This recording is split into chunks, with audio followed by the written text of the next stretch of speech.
today magluluto tayo ng stir fry okra or lady finger. So ilalagay ko lahat sa isang bowl. Then maglagay tayo ng garlic, onions, maraming onions, at saka ginger or luya. So ito, nandito na lahat yung ating ingredients. Maliban sa ating mga pampalasa or seasoning. Mainit tayo ng kawali at lagyan ng mantika. At kapag mainit na yung mantika, lagay na natin yung ating okra. Saka haluin natin.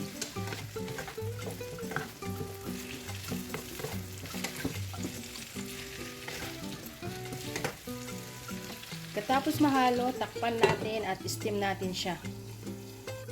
So ayan, after 2 minutes ng steaming, lagyan na natin siya ng pampalasa.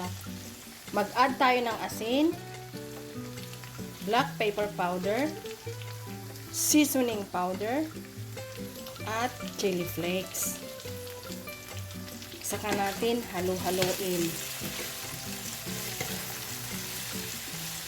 Napakadaling gawin lang. Pag halu-haluin na lahat yung okra, bawang, sibuyas at luya, magpainit ng mantika at isahang bagsak lang.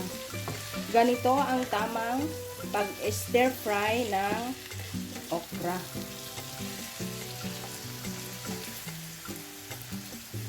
Takpan ulit natin at steam natin siya ng mga 2 minutes ulit.